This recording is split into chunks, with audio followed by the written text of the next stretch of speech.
So the All-Star reserves of both the East and West were announced last night, and one name didn't make it, and that is Scottie Barnes. Scottie Barnes, for this year, he didn't make the All-Star game for the first time after he's had a great season so far. And for him having a great season, he should have been an All-Star, and here are my reasons why Scottie Barnes did not make the All-Star game this year. And the Raptors, for the first time, they don't have an All-Star on their team, and it's very disgusting. Scottie Barnes, he squeezed into the top 10 in his position for All-Star voting, for the fan voting, which is absolutely horrible to me. And then it was really confusing seeing this. The first reason for this is the Raptors aren't winning enough games. My first point, as I've been saying this, the Raptors don't have enough wins to even tally to even be in the playoffs. Yes, you have the fans, the players, and the media select the starters for the All-Star game. Yes, the coaches did mess up some players. Like, I don't know how Bam was an All-Star. I don't know how Jaylen Brown was picked to be an All-Star. And you still have Paolo up there. Like, it doesn't make any sense to me. I know Jaylen Brown is having a great season, but the Celtics have got 2 All-Stars.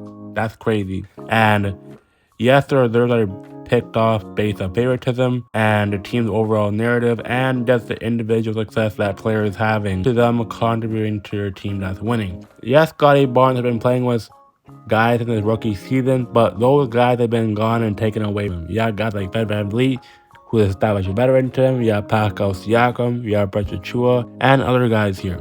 The Raptors now are giving Scottie Barnes the key to the franchise, which is great for him. To be an All-Star, you need to be averaging at least 25 points per game on a 98-90 basis, and he's only averaging 20 points. Scottie Barnes this season is giving you 20 points a game. He's shooting 57% from the true shooting percentage, and he's getting about almost a steal and block per game, along with 6 to 5 rebounds. So I'm really unsure how those numbers don't really correlate to winning. They always give respect and props to Scottie Barnes, as we've seen from guys like John Morant, LeBron James. Draft class.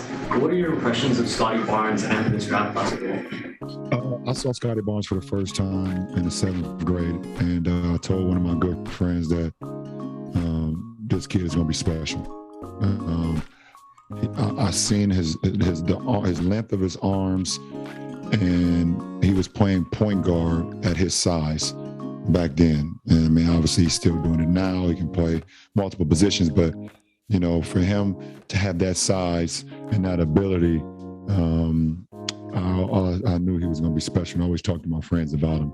So there's no surprise in what he's doing. I know he does a lot on the floor for Toronto. Obviously, I feel like he's a big piece to this team, and you just got to have patience. You know, I feel like most people don't know what an NBA player goes through, you know, day in and day out. So I feel like he's going to be fine.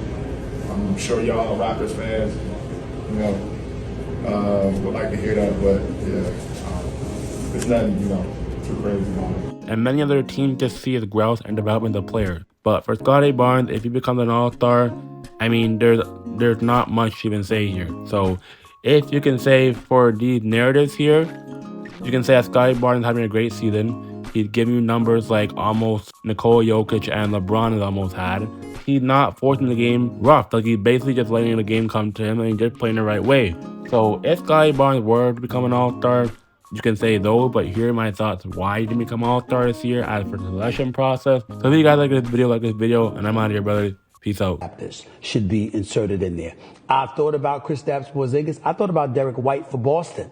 I thought about Pascal Siakam. But I'm going to go with Scottie Barnes.